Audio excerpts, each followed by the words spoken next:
On today's show, the Capitals get snubbed for the Four Nations face-off.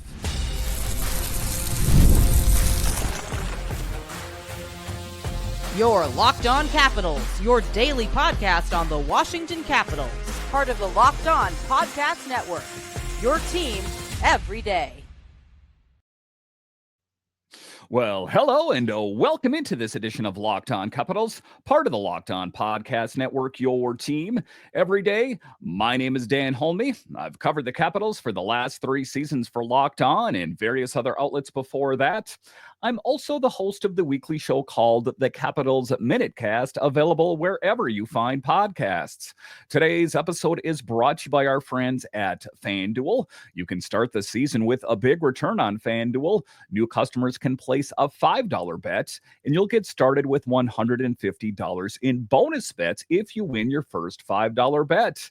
Just visit FanDuel.com to get started. So in this edition of Locked On Capitals, we talk about the Four Nations snub, as we know that is an upcoming event. And it was my idea that there should be at least 1 or 2 different Capitals players at this event. As it turns out, 0 players were selected by the Capitals, from the Capitals, despite the fact that the Capitals are in first place in the Metro and in the Eastern. They had 0 players selected.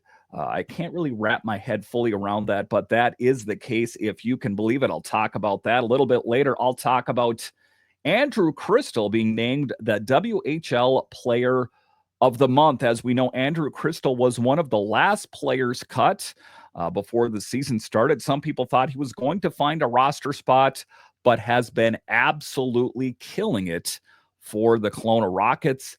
How did he end up getting the WHL Player of the Month? I'll talk about that. And then in the last segment, I'll talk about Alex Ovechkin as he returns to the ice yet again and is slowly, incrementally making his way back to his return. But just to get it going here, that is where we will start this show, is talking about the Four Nations snub. What does the NHL have against the Capitals, their players? It is kind of an odd thing that there was not one player. I think that Logan Thompson was one of the front runners. I think that a lot of people thought he should be the netminder, but was not selected. That is what we're going to talk about in this segment and break it all down. So, talking about that, the excitement that surrounds this Four Nations face-off. The Four Nations face-off, in the event that you're not familiar, takes place from February 12th to February 20th. It's a mid-season exhibition tournament set to replace the traditional NHL All-Star Game, giving fans a refreshing alternative to look forward to. And I like it. I've never been a big fan of the All-Star Game, kind of like the skills competition, but all things. I think that All-Star Games in general are kind of stale. They kind of just mail it in. And I think in this Four Nations face-off format, there's not going to be anybody mailing it in. I expect them to be competing at the highest level. So in that regard, I'm very excited, just a little bit bummed that no Capitals will be participating. Now, what's even more exciting about this tournament is it will serve as a sneak peek for the upcoming 2026 Winter Olympics that will be taking place in Milan, which is always an exciting event. You know, I love the NHL, of course, but to see it, you know, on a larger stage, you know, whether it be the Olympics or this new Four Nations face-off, it definitely adds a refreshing touch to what is almost like the midway point of the season.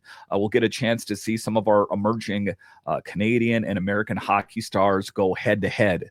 That's exciting, all vying for the championship and what I'm going to say, some serious bragging rights. But it's not just a showdown between the home teams. Don't count out our neighbors, Sweden and Finland. They're expected to bring their A game as well. That's what I'm talking about. You know, oftentimes in all-star games, you know, they're just going through the motions. I don't think that will be the event in this game, but it's official. Again, I'm having a hard time with this. Just give me a moment. The Capitals will not be represented at this event. The Capitals and the Seattle Kraken as the only two teams in the NHL without any players selected. Yes, the Capitals in first place in the Metro, killing it. Not a single player selected. The outrage I'm feeling inside. So the player selection breakdown. Unfortunately, none of the Caps players made the roster for USA, Canada, or Sweden. And since we don't have any Finnish players on the roster, that means there will be no representation at all. Again, I just am having a hard time coming to terms with this. And we did have, some potential candidates who could have represented their countries. Dylan Strome, Tom Wilson, John Carlson, Rasmus Sandin, and Logan Thompson. That was one of the players that, in particular, Logan Thompson was thought to be representing, but not the case. Additionally, Jacob Chikrin was even considered for Team USA. As we know, he's been lighting it up. But talking about some of the other players that could have been and why we think they could have been included, Rasmus Sandin. And Rasmus Sandin stands out as a lone eligible Swedish player on the team this year. He has been making waves with his impressive performance, accumulating 13 points, 4 goals, and 9 assists in just 25 games. And I think that his game has taken off to the next level. I think there was a little bit of question marks when that at the trade deadline happened a couple of years ago here, if it was the right move, as it was perceived as he is going to be a part of the future for the Capitals blue line. I think that's coming a little bit more into focus, as that was the right decision to make. The achievement places him as the 5th highest scoring Swedish defenseman so far. So could have gone to Rasmus Sandin. Dylan Strome as well has knocked it out of the park for the Capitals. Our scoring leader is tied for 7th in the NHL with 34 points, 8 goals, and 26 assists. The Capitals are currently sitting at the top of the Eastern Conference and 0 players selected. I really want to drive that home. And if there's anyone else other than Capitals fans and, maybe the powers that be at the NHL, what is going on? So other players that could have potentially been in the mix is Tom Wilson. And like I mentioned, Logan Thompson. Tom Wilson did have some buzz around him for Team Canada, but the selection committee ultimately chose a different path with the forwards. I don't think there's any love out there for Tom Wilson. I think that when you're outside the Capital circles, he is still seen is a bit of a goon, even though we ultimately know what kind of player he is. Logan Thompson, again, was my front runner for a player to participate in this event. Did not get selected. He has been turning heads with stellar metrics and was rumored to be in the mix for Canada's goaltending trio. I just, it's hard for me to understand. Now, however, the committee selected Jordan Binnington, Sam Montembeault, and Aiden Hill instead. Again, what do they have against the Capitals? John Carlson, number 74, the steady Eddie, 25 to 30 minutes a night. Let's not forget John Carlson, a previous representative for the USA in the World Cup and the Olympics. We know what he means to this team. He's also been solid this season. That's the thing I like about John Carlson. You ultimately know what you're getting game in and game out, posting 19 points in 25 games, but ultimately, Noah Hanifin earned the nod for Canada. I guess, Hanifin's a good player. I think that John Carlson is up there as well. They made their decisions. Now, looking ahead at the whole thing, it's disappointing the Caps won't have any players participating in this Four Nations event, especially considering their strong season. What do they have to do to get some love? It's interesting, it's like these insiders that they don't want to be wrong. And even the people that are in charge of selecting these players, they don't want to be wrong about the Capitals, that they're a horrible team. Again, it's just kind of a hard pill to swallow, especially considering their strong season. This does provide an opportunity for our players to rest and recharge during the week. I am going to take some lemons and make lemonade out of it that, yes, despite the fact the Capitals will not have any players in there, this can be a good opportunity for them to recharge their batteries, retool, refocus, and, give a lot of the players that are borderline dinged up an opportunity to be better. It's not just Alex Ovechkin, Sonny Milano, the different players that were out here recently for maintenance days. If that helps them get in a better spot, then maybe it is all not lost. Now, again, the Four Nations face-off runs from February 12th to the 20th, and despite the fact that there are no Capitals players going to be playing, I still think it will be worthwhile to check out.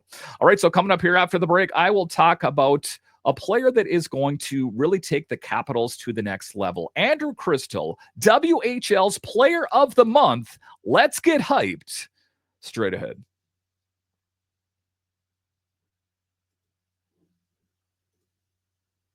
Get ready to tackle the NFL action with FanDuel, America's #1 sportsbook, because right now, new customers can bet $5 and get $150 in bonus bets if you win. The FanDuel Sportsbook app gives you everything you need to place live bets on the NFL all in one place. And there is a lot of football that's played on any given Sunday or Monday or Thursday, and some of those games you're into, some of them you're not. Open up the FanDuel app, put a little bit of money on those games. All of a sudden, they got that much more exciting. So when you get a hunch in the middle of the game, you can check out the latest stats, view live play-by-play, and so much more on the same page where you place your bets. Just visit FanDuel.com to join today. You'll get started with $150 in bonus bets if you win your first $5 bet. That's FanDuel.com.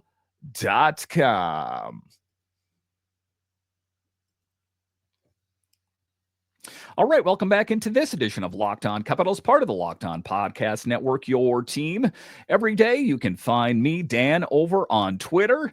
It's at DanCaps218. You can find the show on Twitter. It's at Locked On Caps, and I want to thank all of you for making Locked On Capitals your first Capitals listen of the day. All right, in this next segment here, we're going to talk about Andrew Cristall and being named WHL's Player of the Month. He was a guy that a lot of people, including myself, were pulling for to potentially make the Capitals roster. But then when you wind the lens and got kind of a 30,000-foot view and you understand that he couldn't have played more than 9 games, let's just wait. As we know, he wasn't eligible to play for the Hershey Bears, considering his age. We're just going to have to be happy with his play with the Kelowna Rockets, with the knowledge that potentially he could be on the Capitals roster or the Hershey Bears roster next season. And that's what we're going to do. We're going to shine a spotlight on Andrew Cristall of the Kelowna Rockets, who's been named the WHL's Player of the Month for November. And I'm going to break it down. Why did he get it? Do they just hand these things out? No. And let me tell you, he's had an incredible run thus far. The Western Hockey League, if you're not familiar, is based in Calgary, is a leading junior hockey development league with 22 member clubs in Western Canada and the U.S. Pacific Northwest.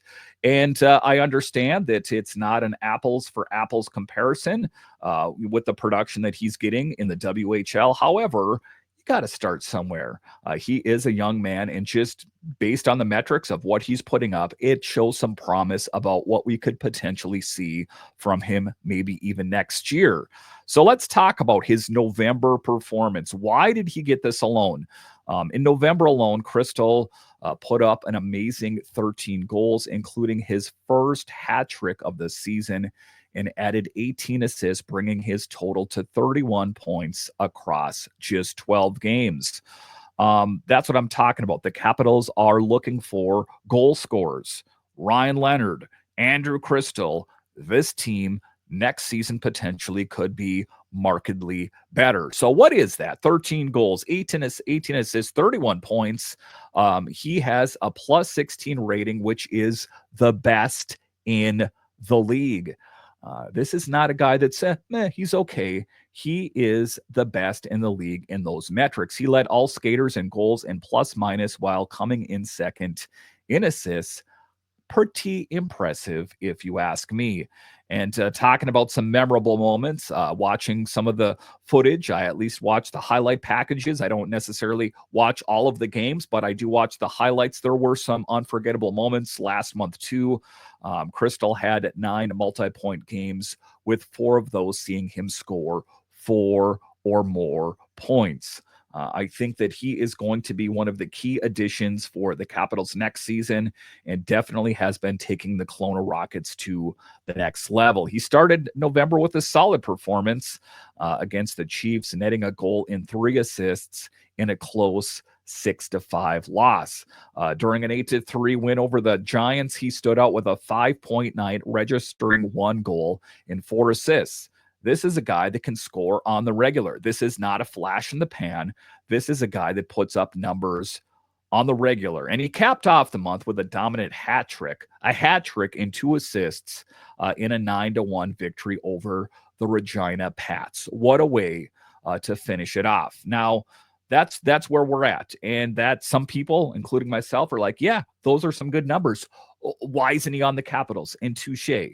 I think that they understood the risk, and I think that they made the right decision to let him still work on his game. As we know that one of the knocks on Andrew Cristall's game was his skating, that he wasn't fast. That was the old Andrew Cristall. What we saw from him in the fall was that he worked on his speed. He actually hired coaches to work on those bursts of speed that are necessary. I remember in a game that he played on a breakaway, didn't find the back of the net, but ultimately, was a big improvement over what we had seen from him before. So he is trending in the right direction. He is showing steps of growth year over year. And that's what you're looking for in a hockey player, that, despite the fact where you're drafted, despite the fact of who you're friends with, Connor Bedard, these kind of things, that it's about what kind of numbers can you put up at the level that you're at. And he has been destroying it in the WHL. And his current streak, the longest active point streak in the WHL, 40 points in his last 15 games since October 19th. Quite something. After returning to the Rockets on October 11th, following the Capitals training camp, he's been on fire and, kind of making a statement to the Capitals. They're like, this is what you're missing out. 18 goals and 29 assists for a staggering total of 47 points and a plus 27 rating in 18 games. So if you take a look at the back of his hockey card, it is quite impressive. He's also leading the league with an impressive 2.61 points per game average. That's ranking second in overall points. So quite a stat, third in assists and third in plus minus. So if there was questions about whether he is ready or not, I think that it is becoming more and more apparent that he is. And since he was picked eighth overall by Kelowna in the 2020 WHL prospects draft, Cristall has been phenomenal. And I think we ultimately kind of knew what player he was going to be. And I guess it's still kind of conjecture about what kind of NHL player he is going to be. But what we have seen thus far really gives me a lot of hope. Cristall and the NHL draft and his future plans, of course, as we remember, was drafted 40th overall by the Caps in the 2023 NHL entry draft and recently signed an entry-level contract. That was the tough part. Ultimately, why the Capitals thought it would be better that he played at least one more season in the WHL. Again, I think that the Capitals, Chris Patrick, these people that are making the decisions in the future, they're going to have a hard time looking past the kind of production that he's had. It's almost going to be fighting the urge to have him on the team. He's been playing that well. I really do believe that next season will be the season for Andrew Cristall on the Capitals. Ryan Leonard as well, and to be honest with you, I think that Andrew Cristall could have made the roster this year and he would have been okay. Not my decision to make. I know that they went out and made some moves that seemed to be pretty good, but all things considered, I think that he was ready to go this season. It just gave him a little bit more time to marinate in the WHL and work on his game. All things considered, I think the Capitals will be who benefits from this, at the end of the day, that despite the fact that he is playing another season in the WHL, he is even taking his game to even another level. So when given the opportunity next fall, you got to think he's going to be ready to really make a statement and earn his spot on this team. All right, so coming up here after the break, we'll talk about Alex Ovechkin as he took to the ice yet again. Excitement. I don't think a whole lot has changed with the initial 4 to 6 week assessment, but still a promising sign. What is the latest with the Great Eight? I'll discuss next.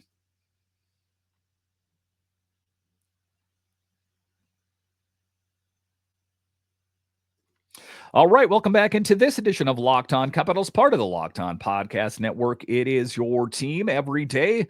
Talking next here about Alex Ovechkin and promising signs as he is skating and looking more and more comfortable on the ice. I don't want to jump to any conclusions. I don't think that there's been a change in the initial 4 to 6 week assessment, but it is showing signs of progress. And I know that the Capitals have played well in his absence, but for me, it's not about that. I mean, I want the Capitals to play good, of course, but I want him to catch and pass Gretzky. And he'll do that. I think it's just a matter of when. Whether it's this season, whether it's next season, the big thing that we need to hope for is that when he returns from this injury, that A, he can be a big contributor, kind of pick up where he left off, and B, that he doesn't face another major injury. 39 years old. And, you know, these wounds, these injuries that you face, they get that much harder to overcome the older that you get. So we hope that when he is able to come back, that he can hit the ground running and pass Gretzky this season and just put it in the rearview mirror. I really think it's possible. So what were the notes and what did we notice from Ovi at practice after some time away from the ice? Ovi has been making notable improvement, hitting the rink for an on-ice training session. This morning, I saw the video footage. He suited up in his equipment under a no-contact jersey. Again, this is still baby steps. This is the initial phase, but definitely a step up from earlier this week when he was skating in just a tracksuit. So you take a look at it that he is taking those steps forward, and it's all a part of the progress. And, you know, despite these positive developments, he still hasn't rejoined full practices. So again, don't jump to any conclusions with the team yet. His recovery timeline is still set with the initial assessment, meaning he's been out for 7 straight games now. And, you know, there was a lot of questions about how the Capitals would fare in his absence. And all things considered, really good. You know, winning 4 games in a row, sitting on top of the Metro, that this team is finding a way to get it done in his absence. And, you know, you got to think in the back of your mind is Alex Ovechkin going, man, I knew I was important to this team, but maybe not quite as important as I thought. But, you know, again, I've talked about this before. The thing I like about this the most is that we see what this team is made of without Ovechkin on the ice. And why is that important? Because I think a lot of people think that this team is driven exclusively by Ovi, and he is a big contributor. I mean, make no mistake about it, the captain of the team, but finding a way to get it done in a lengthy absence, I think speaks volumes of what the Capitals have in their roster. But most recently, the Capitals faced the San Jose Sharks, fell 2-1 in OT. Again, a stumble, if you will. I don't think that it really changes my outlook on where the Capitals are at, but the team has held its own with a record of 4-2-1 during his absence. So not too bad. And, you know, I don't think the Capitals would have won the game necessarily if Ovechkin was in the game against the Sharks. Maybe. I think that making good on the power play, something of that nature, maybe it would have helped. And maybe Ovechkin would have been on the power play. We can go into the weeds, but I really don't want to, not that deep into the weeds anyway. Now, this is the longest stretch Ovechkin has been sidelined in his 20-year career. The previous record was back in 09-10 when he dealt with an upper body strain. And historically, that is why he was dubbed the Russian machine that never breaks. There is a website, a blog with that very name, based on the fact that that is who he is. He just plays through things and, you know, kind of impervious to injury for the most part. You know, when he was on the ice, when he was grimacing, that it was really, really bad. It's not like, ow, I stubbed my toe. It was a big thing. Now, the good news, he's back on the ice, taking those first steps, and we'll take it for what it is. You gotta crawl before you can walk. You gotta walk before you can run, and that's where he's at. His recent sessions haven't been particularly intense, I guess I'm going to say, but it's still a positive sign as he's gradually easing back into this with plans for more equipment use in individual drills in the pipeline, working up to it. And then by the time the 4 to 6 weeks is up, he should be full go. But let's keep our excitement in check a little bit. Spencer Carberry has said through this whole process and reminded us not to expect Ovi's immediate return. That despite the fact that he's on the ice, it doesn't mean, he's going to be joining the team sooner.